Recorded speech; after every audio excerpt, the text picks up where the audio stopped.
Hey guys, welcome back to my channel. My name is Micah. You guys are rocking with me on Micah's Intellectual Corner. On today's episode, we're going to be reacting to a life of a soldier in Stalingrad.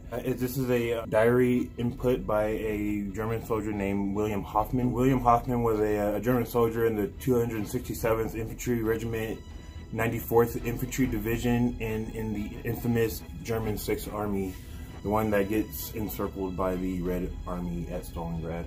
Please don't forget to like, comment, subscribe. Let's just get right into it.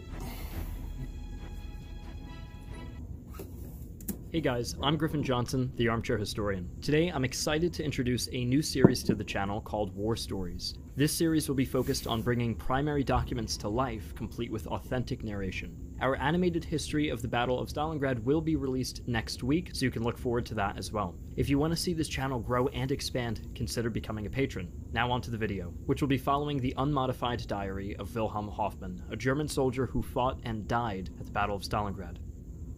July 29th, 1942.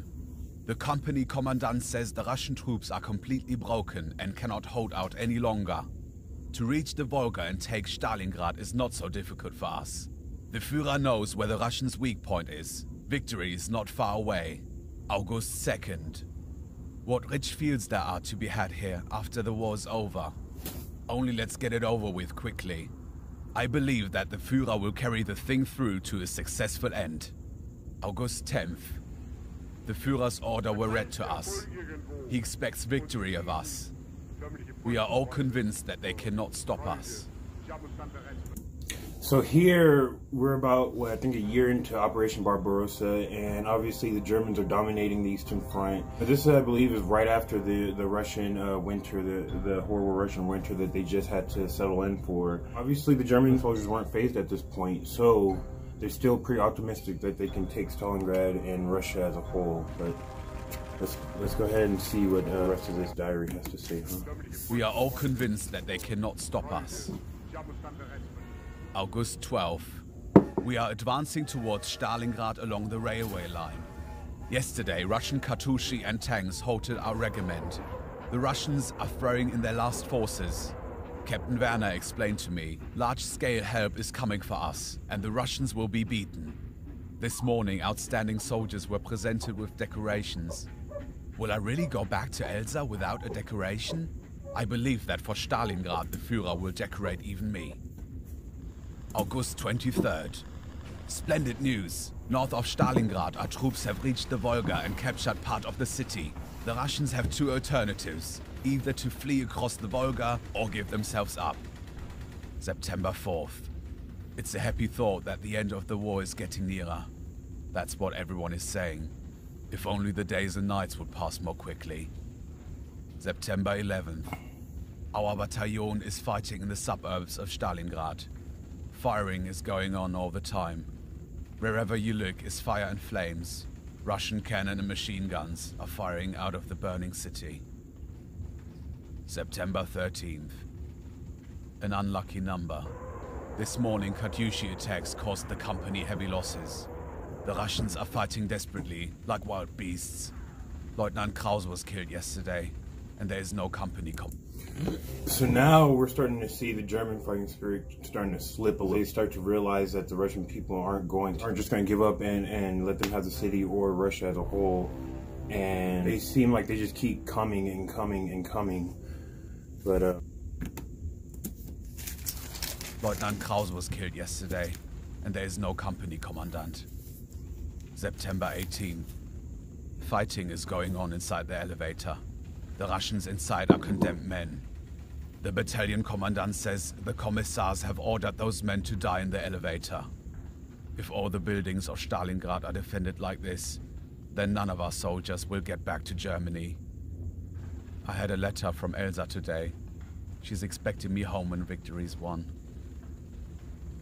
September 22nd. Russian resistance in the elevator has been broken. Our old soldiers have never experienced such bitter fighting before. September 28th. Our regiment and the whole division are today celebrating victory. Together with our tank crews, we have taken the southern part of the city and reached the Volga. We paid dearly for our victory. October 3rd. We are apparently going to attack the factories, the chimneys of which we can see clearly. Behind them is the Volga. It was night, but we saw many crosses with our helmets on top.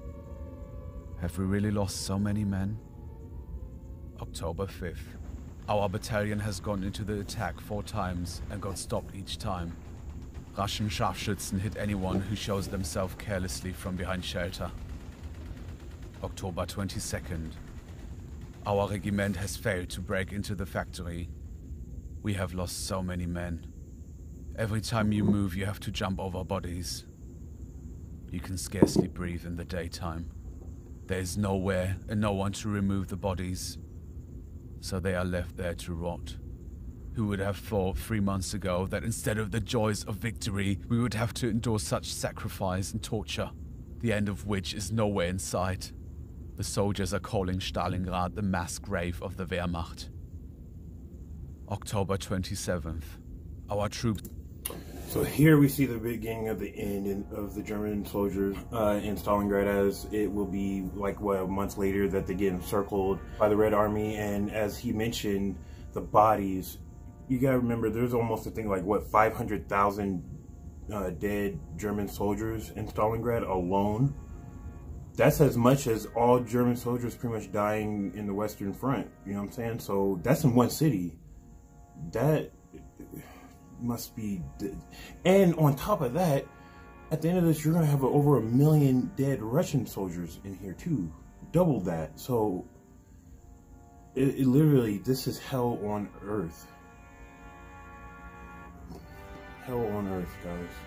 And the crazy thing is, they're still finding bodies out there in what was Stalingrad to this day. So I forgot the city name. I apologize for all my Russian people out there. But yeah. October 27th.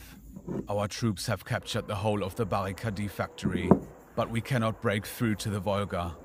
The Russians are not men, but some kind of cast iron creatures.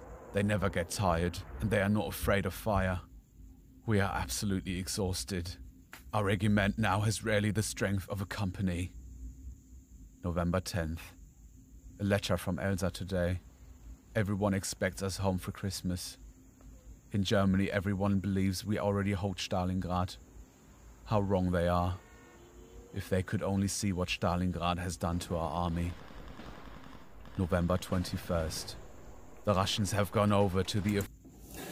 It almost gives you goosebumps when we can have an important, immortal, historical event as this and give it human quality as, you know, letting us see the soldiers that were involved in it and see their personal lives that was being affected back home too, you know what I'm saying? Because that is a very real aspect of war.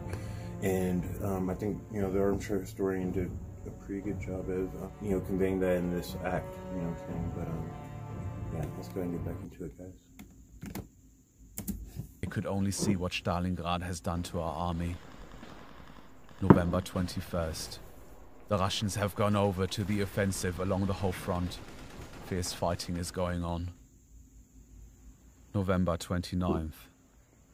We are encircled. It was announced this morning that the Führer has said, "The army can trust me to do everything necessary to ensure supplies and rapidly break the encirclement." December 3rd. We are on hunger rations and waiting for the rescue that the Führer has promised. I sent letters home, but there's no reply. December 14th. Everybody is racked with hunger. Frozen potatoes are the best meal, but to get them out of the ice-covered ground under fire from Russian bullets is not so easy. December 18th. The officers today told the soldiers to be prepared for action. General Manstein is approaching Stalingrad from the south with strong... And here we can see why about 90,000 German soldiers are actually about to give up and surrender due to, you know, starvation, constant non-stop fighting. So a very high paranoia is actually about to set in. 6,000 of those came home at the end of the war. So yeah, bullets is not so easy. December 18th. The officers today told the soldiers to be prepared for action. General Manstein is approaching Stalingrad from the south with strong forces. This news brought hope to the soldiers' hearts. Gott lass es sein. December 25th. The Russian radio has announced the defeat of Manstein. Ahead of us is either death or captivity. December 26th. The soldiers look like corpses or lunatics, looking for something to put in their mouths. They no longer take cover from Russian shells. They haven't the strength to walk, run away and hide.